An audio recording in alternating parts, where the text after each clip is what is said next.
Hi and hello! My name is Cass, and welcome to my channel where I read a lot of books and talk about them. We have reached the end of January, so it is time to chat about the books that I read this month. This month I managed to get through 12 books. It's more than I thought I would.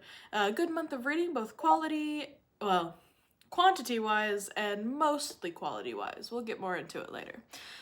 Today we are going to chat about what my favorite book of the month was, what my least favorite book of the month was, and begin my top 10 list of the year. I will periodically, by which I mean in every monthly wrap-up for this year, I will update that top 10 and show it to y'all in these videos. So, while I talked about a lot of these books in my TBR list, there are a few in here that I actually didn't because it wasn't on my TBR list. So there are actually a couple of surprises this month. Don't worry about spoilers. I'll do my best to keep it out of my reviews, and I will warn you if I venture into spoiler territory at all. There are a few books in here that I obviously read as series, and there's one in particular that I will be talking about in depth to explain my feelings on it, but I will put warnings and I will put timestamps on when you can move forward to get past those spoilers. With that out of the way, let's begin. The first two books that I read this month are the Study in Drowning duology. These books are set in the fictional country named Lear, which is currently at a war with their neighboring country of Argent. The first book begins with Effie. She is an architecture student who has this deep love of fairy tales, specifically the book, I'm probably going to mispronounce this, but I believe it's Enghard, by this famous author named Emiris Meriden. Meriden has recently died, so his family is running this contest to find someone to redesign their, crumbling family estate. Effie, who's struggling really hard with college in the wake of some really awful things that have happened to her, and also general sexism that really sucks, she decides to apply, and to her own surprise and everyone else's surprise, she wins. So she is invited to the estate to see it in person and to finalize her design so they can start reconstruction. When she's there, she realizes the estate is in a truly awful state of disrepair. It's falling apart, it's on the edge of a crumbling cliff, so that's not great. She also meets Preston. He is a student at the literature college at her campus, and he is there supposedly to put together a memoir of Meriden based on his letters and personal diaries and things. In truth, Effie finds out pretty quick. He's there to try and find evidence that Meriden actually didn't write his own work. This bothers her immensely, but he manages to convince Effie to work with him, if only to attempt to prove him wrong, and the two embark on their journey to find the truth. I was surprised by this book, actually. The summary and what I had learned about it beforehand didn't prepare me entirely for what was in it, which is not a bad thing. Mind you, I hated every man in this book, except for Preston. Preston, who's the male love interest, was the only man worth of his salt in this book. And spoiler alert, that's pretty much the case in the second one too, except for one additional exception. Congratulations, we got two. But I will say that the fact that I hated every man except for Preston in this didn't kill my enjoyment at all, for many reasons. If you read the book, you'll understand. It was more fantasy than I expected. The setting was in definitely a more fantastical world.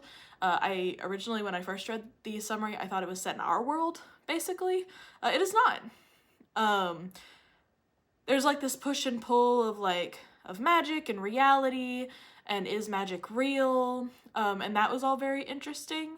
And honestly, that question was asked for the majority of the book. It does eventually answer it, but the back and forth was very interesting. Effie's personal opinion of herself and what she's gone through really affects what you think is real and what's all just in her head. Effie has gone through so much. So yeah, it's not an unreliable narrator or anything, but definitely makes you question what's real.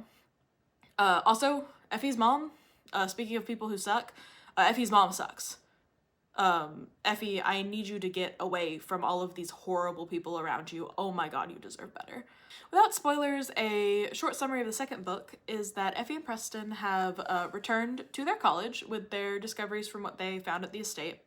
And Effie actually finally gets into the literature college like she's always wanted. That's established pretty early on in the first book, so no spoilers there. Unfortunately, things aren't good. They aren't great.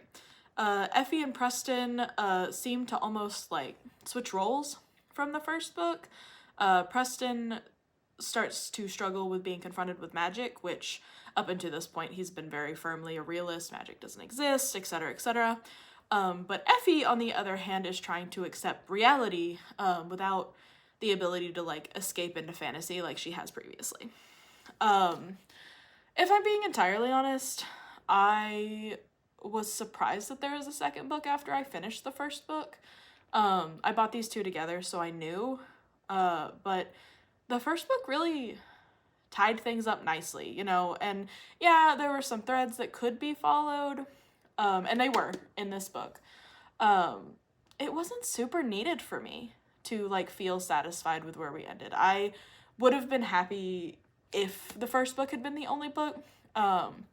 That being said, I wasn't mad at this book. I didn't enjoy it quite as much as I did the first one. I gave the first one a 5-star, and I gave this one a 4.5 stars. But it was still an excellent read. I think it was a good addition to the world overall. Honestly, I left this book with more questions than I did the first one, weirdly enough. But this is the end of the series, so they will just have to remain questions. That being said, I thought a lot of the prose in these books are really beautiful, so I thought I would add some of my favorite quotes here to end off my review for these. As you can see, I have some tabs, and this one the best of the prose, I think.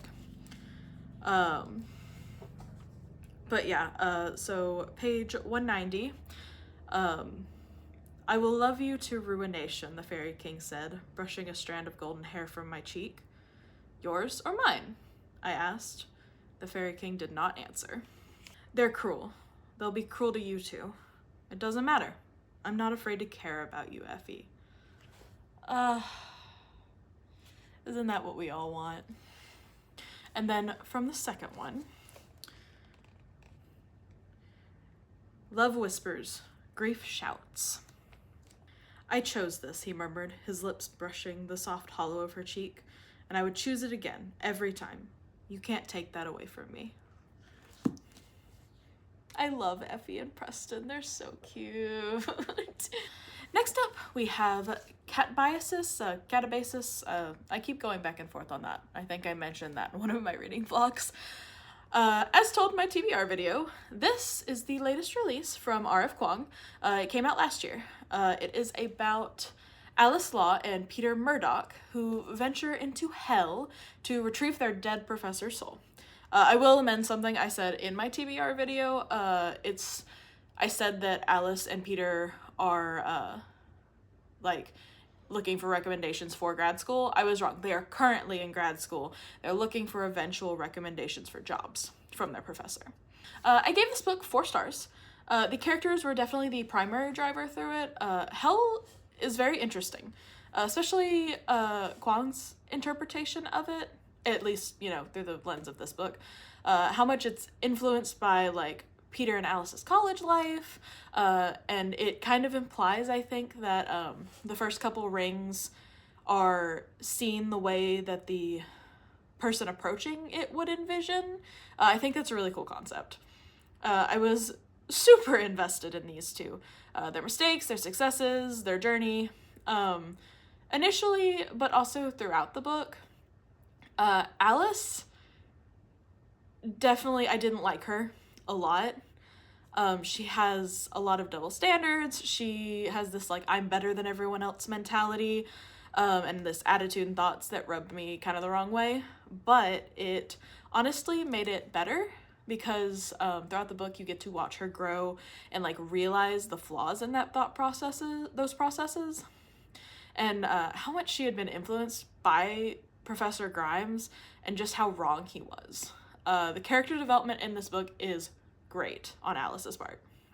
There's also a lot of, I don't know if I'd call it technical speak, but like technical within the fantasy world. The magic system in this setting relies so much on like paradoxes and the line between belief and disbelief. There is a lot of explaining in it to make the reader understand what is happening. It did eventually get to the point where I was like skimming those sections a little bit. Like I got the gist of what I needed to know, but like the exact details were kind of just whoop, right over my head. Overall though, I really liked this book. I liked it more than Yellowface. That is the other R.F. Kuang book that I have read so far. Primarily because like I liked the characters more. This one also felt a little less like I was just watching a train crash and I just can't look away. I liked Yellowface. That one was a hard read sometimes. This one I definitely liked a little more. The characters were redeemable, I guess you could say. A surprise contender. As soon as I finished the Study in Drowning duology, I ordered an archive in romance. This is the companion / the epilogue to the series. It has a whole lot of beautiful art. It has excerpts from like books and scholarly articles that are mentioned in the series itself. It also has like a bunch of essays, newspaper articles that are mentioned in the books. It's very cool. And the epilogue was really cute. Getting to see Effie and Preston get married was so sweet. That being said, I did only rate it a 3.5, mostly because it didn't really seem worth the price. For me, it sold for about the same amount as the books. The normal books. I of course got the deluxe editions, which are a little more expensive, but this was about the same price as the like non-deluxe editions of the books. But it's significantly shorter. I read this in a couple hours while I was at tea. It's lovely. It's a cute companion. I don't personally think it was worth the cost, because it really isn't a book in the strictest sense of like the whole thing is a full story. I really wish it had provided like the full length of like the stories and the essays it mentioned, but mostly like it only showed certain pages that quotes were like pulled from for the books. Like at the top of all the chapters, it has like little excerpts from like the different books or poetry or essays, stuff like that. It showed like a full page like that contained that quote, but it didn't have the whole thing. So while it provides some additional context, I honestly was more interested in reading the full thing. Especially, I'm gonna brutalize this again. Onengard, the main book throughout the first of the duology. If you really love the series, I would recommend it, but like, if you aren't as interested in like the wider world of the setting, I wouldn't necessarily grab it. Borrow it if you can, I'd say. So while I was reading Cat Biasis and An Archive of Romance, I also listened to the audiobook of The Uncensored Picture of Dorian Gray while I took walks. I'm trying to walk and be more active. First of all, the introduction was way longer than I anticipated in this book. It was fascinating, don't get me wrong. Eventually, it just started to get repetitive though. It's 2 hours out of the 7 hours of the audiobook. And I skipped a lot of the final bit. But don't get me wrong, it has a lot of really interesting backstory on like the publication history and Wilde's like life around the time of this production. This was like publicized. It just, there's only so many times you can hear the same thing over and over being stated in slightly different ways before you're like, all right, guys, this is too long. On to the story itself. Dorian Gray is about Dorian Gray, a young man whose portrait is painted by his close friend, and then Dorian wishes for the portrait to age instead of himself, and this wish comes true, unintentionally. And therefore the portrait reflects Dorian's aging, his sins, as he just spirals like further and further into his hedonistic desires and sins. I hate to say it, because I was really excited about this book. I just didn't love it. I gave it 3 stars. When I read the summary, I really expected this like intriguing plot about the descent of one man into deeper and deeper vice and insanity, and what I got wasn't that. In fact, and I mean, slight spoilers for a really old book, but the time skip in the middle of the novel resulted in a lot of telling rather than showing what happened to him. Also, I just really wasn't all that invested. The characters were just super one-note to me, and I wish I liked it more. Overall, unfortunately, this book was just not for me. I understand how important it is as a classic, and the intro was interesting, but it just wasn't for me. After I finished An Archive of Romance, I started on the Shepherd King duology, One Dark Window and Two Twisted Crowns. This was one that I didn't entirely know what I was getting into, but wow, it was really good. Quick summary, I talked about it in my TBR earlier in the month, but much like Catabasis, I messed up a few details. I misunderstood. This duology is about Elspeth, a girl who lives in the kingdom of Blunder, which is surrounded by this mist that infects people and gives them magic. The magic eventually degenerates them. The severity depends. For some people, it's a death sentence. For others, it's just inconvenient. Elspeth's magic is linked to this voice in her head. She calls it the Nightmare. She can call upon it to help her get out of like dangerous situations, and it also allows her to see the Providence cards, cards in this universe that grant the user magic without the kind of degeneration that hits people who are infected by the mists. Eventually, this leads to her teaming up with the king's nephew to find all 12, and then they can unite the entire deck and lift the mist. That is the short version. This book is full of twists and turns. I cannot stress enough how much I love these books. They shot immediately to the top of my favorite books of the year. 5 stars for both books, in case that wasn't obvious. It's only January, so this could change. But right now, it's way up there. I love the setting, I love the magic system, the characters, just everything about it. I was so invested. I loved the dynamic between the Nightmare and Elspeth. Even though the summary of the book made it seem like they were fighting each other the whole time. Fun fact, by the way, I read Catabasis right before this. Catabasis has a character in it named Elspeth. I have never heard the name Elspeth before in my life. And then it comes up twice in 2 books I read within like a week of each other. That was wild. Just a fun fact about me, I guess. I don't know. My experience reading these books. Now, here is where I'll say some spoilers for the second book because I really want to talk about it. So please skip to the timestamp on the screen if you don't want to hear it, if you haven't read these books yet.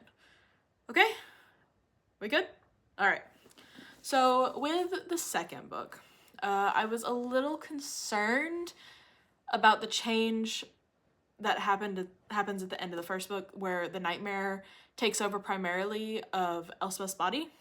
It basically puts our main character on the back burner, and I think that really could have messed with the book, but surprisingly I didn't mind it. The swap to multiple points of view definitely helped with that. It was a good change, and it was really easy to keep up because Elspeth is still the only person who's in first person. Everyone else is in third person, so it's really easy to know who you're with.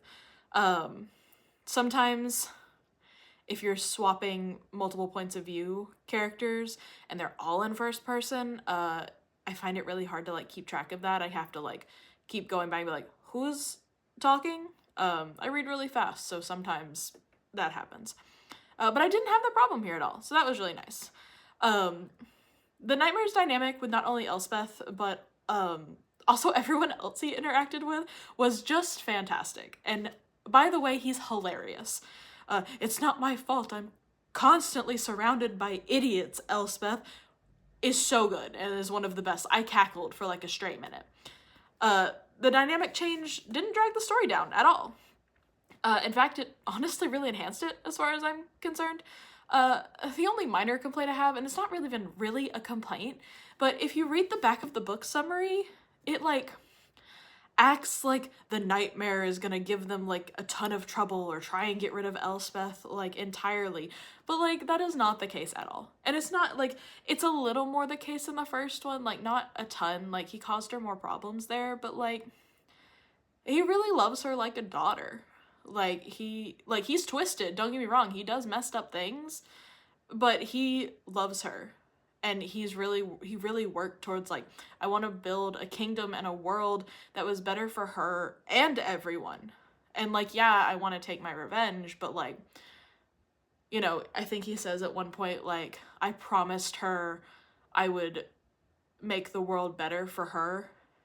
And like, and you know, he adds something else onto the end of that I won't talk about, but yeah, he's trying to make the kingdom better for her. Because, you know, he loves her. Yeah, I just love their dynamic, honestly. It's, like, one of my favorite parts of the book. Okay, spoilers over. All this to say, I cannot recommend these books enough. If you like fantasy or romantasy, you should pick up this series. It's so good. Next up, we have the Good Girl's Guide to Murder series. Yes, this is the second one.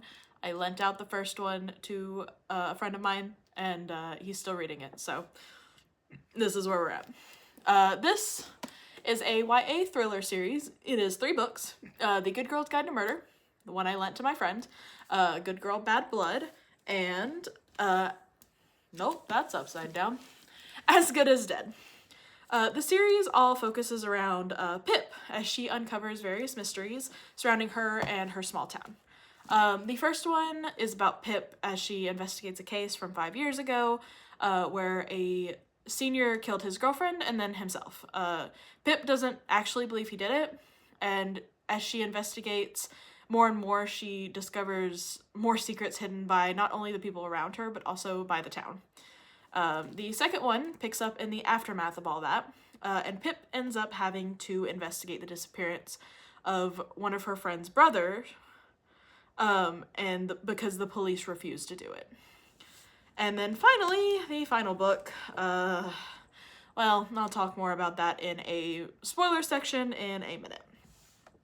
So, the first 2 books I loved. A Good Girl's Guide to Murder, I gave 4 stars, and Good Girl, Bad Blood, I gave 4.5 stars. It's actually rare for me to like the sequel so much more than the first book that it actually gets a higher rating, but I really loved it. I thought it did a great job of both like upping the ante, the stakes, and also continuing the relationships that had been established in the first book. And now, unfortunately, and I'm guessing this isn't a surprise given what I said earlier, but I was really, really disappointed with the last book in the series. I gave it 3 stars. I wish I'd liked it more. I really struggled with it, and I hated the character decisions and where the plot went. That's my more vague opinion. I'm gonna get more into it now, so please skip to the timestamp below if you'd like to avoid spoilers. Alright, good? Let's get into it again. I will say I liked the start of things, with Pip trying to deal with her PTSD over watching someone die, her beginning to investigate the DT killer, aka the duct tape killer. I think I would have liked the book a whole lot more if that had been the focus of the entire book, but instead it becoming about Pip committing murder and then covering up and then framing someone even if he like super deserved it. I just couldn't get into it. It felt so out of character. I felt like yelling at Pip for making these like stupid choices. Like, girl, I get that you don't trust the police, but he's a serial killer. Just go. It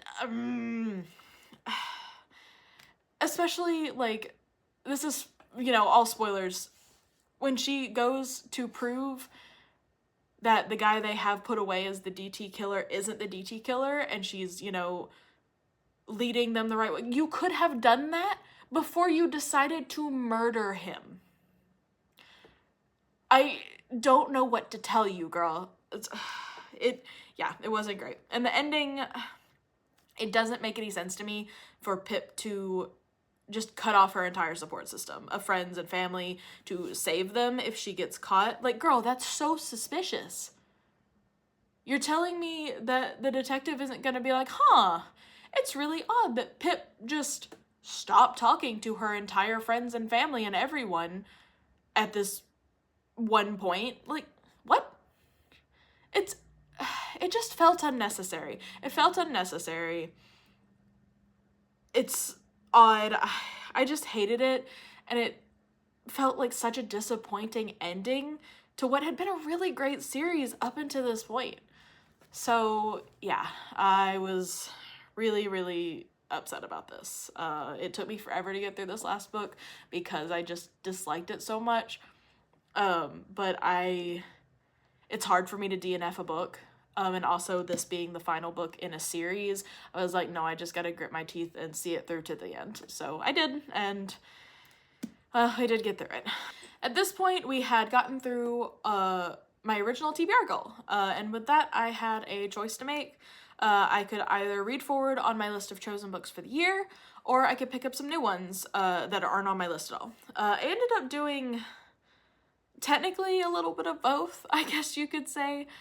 I went ahead, so I went ahead and read Beholder by Ryan Lasala, which was originally the second book for February after As Good as Dead, which I read series all together. So let's talk about this. Beholder is a YA horror by Ryan Lasala. He is someone I now have about 3 books by. Beholder is the first one I've read. And the book that I actually first discovered of his. The cover is beautiful. And I am terrified of spiders, by the way. So I thought this would be a good and creepy one because it's, you know, YA horror and there are spiders. I am happy to say that I was right. And also terribly, terribly creeped out, which was the goal. So, mission success? Beholder is about Ethan. He is a young man who is living with his grandmother after his parents die in a fire. One day, he's attending a party with an old family friend that he works for, and something crazy happens. He is shoved into the bathroom by an odd boy who warns him to stay inside. And when he's finally able to emerge, he finds everyone is dead. And they're twisted into this odd shape, like shoved into a corner. Suddenly, he's on the run from the police because it's incredibly suspicious that he's the only one that lived. And he goes and he finds the boy. He reunites with him. His name is Dom. And the two embark on their quest to uncover the secrets behind what happened and to stop the thing behind it. This book was awesome. I really liked it. I flew through it. Given I've gotten now 3 books by this author without reading any of his work, mostly like I get these like free book rewards on thrift books when I order a certain number of books, so I've been getting them for free books. But I was really hoping that I would enjoy this one, and I'm glad I did. It gives me hope for the other ones. The multi-dimensional mirror spider is terrifying for me specifically, but also really funny. Yeah, I did say that the multi-dimensional mirror spider, and let me read you some quick quotes. No spoilers, I promise, but it's funny, I promise. You escaped. I don't really want to talk about it. No matter, I'll see you again shortly. It's time, the eye is about to open. You run from me. Me. Not the illusion, not the dream, not the feeble host I ate right through, but me, the real me. You run, screaming. and I am very offended. Not the spider sulking about Ethan escaping, then being offended that he's running from the terrifying multi-dimensional mirror spider. I cackled so hard at these parts, I'm not gonna lie. It was really funny. In any case, I gave this book 4 stars. It was funny, charming, creepy as hell, and overall just an excellent read. I really liked how they used second person for like short chapters from the spider's perspective. Like those quotes I just read, those were from the second dimension, from the second perspective of the spider's chapters. It was really interesting to have the story like swap between like this traditional way of telling and then this outsider view, like watching things happen. It was really cool. So, highly recommend. Okay, now we are on to books not on my challenge list at all. Just one, really. As Good as Dead slowed me pretty significantly. But at the point, I read this book right after I had started As Good as Dead. I had read a lot of back-to-back thriller and horror at this point, and I started As Good as Dead, and it was making me really irritated.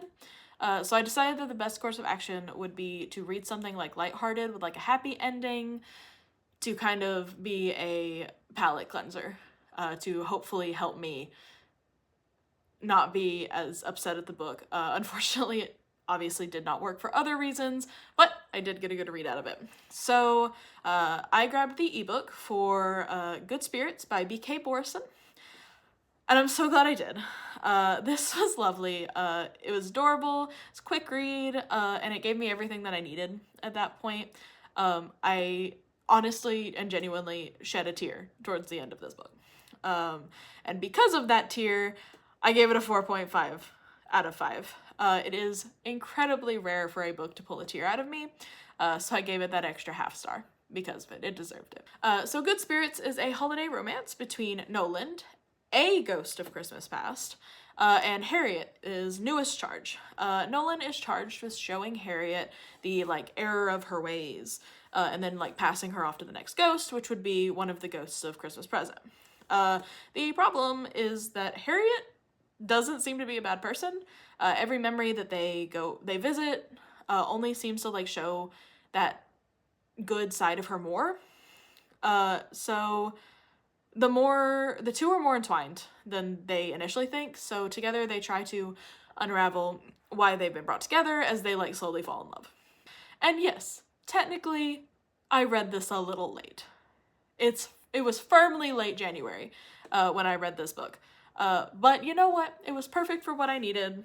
And if you are in the market for a fun, just happy little romance, you should pick this one up. So that wraps up the books that I read this month. So now let's talk really quick about my favorite and my least favorite books of the month.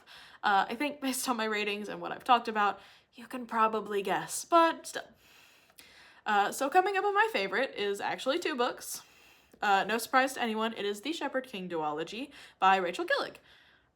I literally can't impress upon you enough how much I love these books. They are probably going to be ones that I read again eventually, much like my favorite books from last year. It's just a fun world, excellent characters, I love the plot, it's so good. Read it if you haven't already. As for my least favorite, I have to say that it is As Good as Dead by Holly Jackson. It was between this and Dorian Gray, but while Dorian Gray was disappointing and kind of boring to me, it was nothing compared to my disappointment with As Good as Dead. With the first 2 books in the series being so good, it's a real shame that this is my least favorite of this month. No one's more upset than me, I promise. Now, finally, to wrap up, I know, I'm not funny. I want to talk really briefly about my top 10 for the year. I've only read 12 books so far, so obviously this top 10 will change quickly, but here is my current top 10. Now, right now I only have 8 slots filled on the chart. Partially because I have combined the Shepherd King duology. They have the same rating and they're part of the same series, and partially because I haven't bothered to put the books I've rated under a 4 on here. I've already discussed my problems with those books here, and I just don't think it's worth it to put them at the top on the top 10 list, even briefly, when I either didn't care for them or I actively disliked them. So, from the lowest up, we have at number 8, A Good Girl's Guide to Murder by Holly Jackson. At number 7, we have Beholder by Ryan LaSala. Number 6, Catabasis by R.F. Kuang. At number 5, we have Good Spirits by B.K. Borison. At number 4, Good Girl, Bad Blood by Holly Jackson. Number 3, A Theory in Dreaming by Ava Reed. At number 2, A Study in Drowning by Ava Reed. And then finally, at number 1, we have the Shepherd King duology, which is One Dark Window and Two Twisted Crowns by Rachel Gillig, my current favorite of the year. We'll see if that changes. And with that, that concludes our wrap up for the month of January. Thank you for hanging out with me throughout this long video. I think we had a good discussion today. Let me know in the comments what you thought of all these books. I would love to discuss more about them. If you want to follow along with me as I go through my 100 book challenge this year, or to see more wrap-ups or TBRs of what I'm reading, hit the subscribe button. Otherwise, I will see you in the next one. Bye-bye!